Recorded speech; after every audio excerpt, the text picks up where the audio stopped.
I have the absolute privilege of introducing our next Ignite speaker. We've heard from our own staff, we've heard from our families, and now I want to hear from our school districts. I would like to introduce Dr. Brian Ulmer. Dr. Brian Ulmer currently serves as the superintendent for the Jersey Shore Area School District. As superintendent, he has led the district through an overhaul of culture and climate known as the Bulldog Nation, and he has focused district professional development on continuous academic achievement.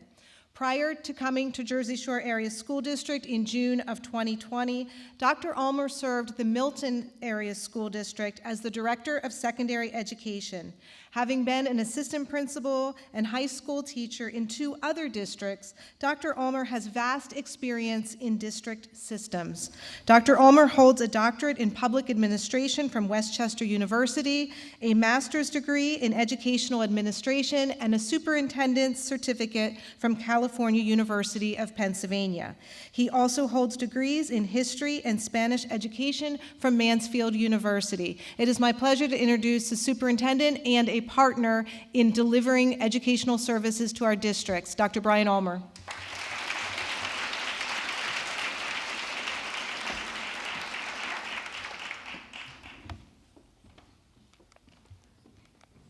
Good morning, everybody. I'm going to start, first of all, thank you for the introduction. I'm going to start with a disclaimer because I'm going to read you a story.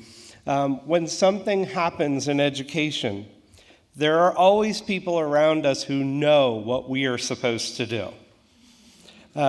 In today's story, we're going to meet many of those people, but I wanted to say first, if you wear any of those hats or have any of those titles, the story's not about you. If you own it, that's your problem. Also, if you have horses, I'm sorry in advance. My story is called If You're Riding a Horse and It Dies, Get Off. In education, and you can tell, we're going to have this story in front of a school, so that's important because then the school gets involved. There's the rider. She's having a wonderful day, and then it turns really bad. So, of course, since it happens in front of a school, suggestions begin, and everybody knows what should happen. People start showing up and giving their opinion.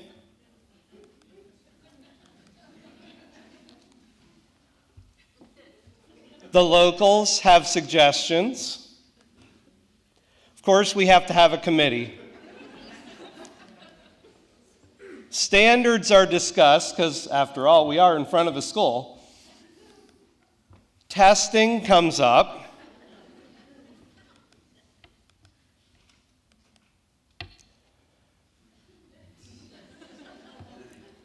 The neighborhood know-it-all comes around. We obviously need an individual equestrian plan.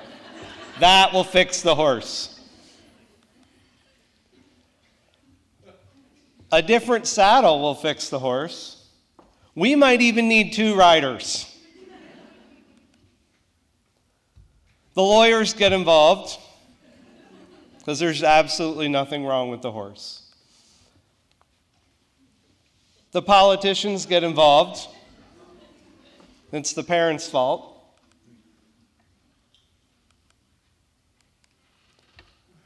Famous people have opinions. And of course, money is always their answer. Testing comes up. We have to know what the horse can and can't do. Grants are investigated. This is my favorite part of the story because the person with the idea is the child. If you're riding a horse and it dies, your job is to get off the horse. Now, I don't like to read slides, but I'm going to read this one to you because it's hard to see. If you were riding a horse and it died, what would you do? Ancient wisdom advises the rider to dismount and find a better mode of transportation, whether it be another horse or something entirely different. Unfortunately, too often people try to revive the dead horse with well-intentioned yet unrealistic solutions. Today, school systems nationwide are continuing to ride their own version of the dead horse. Most affected by this practice are teachers and students who suffer under reforms that often just don't make sense. The message presented in this book is our attempt to emphasize the importance and necessity of applying common sense practices to present day and future school reforms. So if you're attempting to ride a dead horse, or if you know someone else who's attempting to ride a dead horse, our best advice is to get off and find something that works. So why did I read you this story? For me, our collective organization's ability to work together and find solutions and plot a different course is my way to get off of the dead horse. And I appreciate all of the work that every one of you do to help me push a school district forward. I want you to think about why.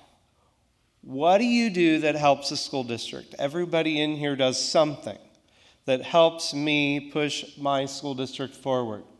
When I stopped to think about what I was going to say today, I made a list of all of the things that, off the top of my head, and if I missed something, I'm sorry, all of the things that I could think of that we do together between the district and the IU.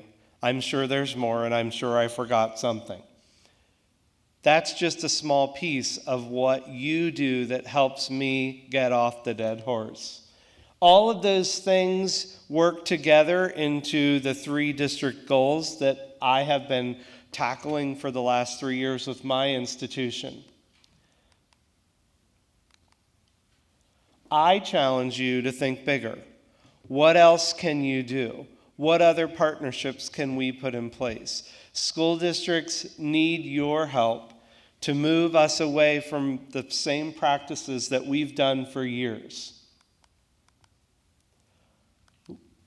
Thank you all so much.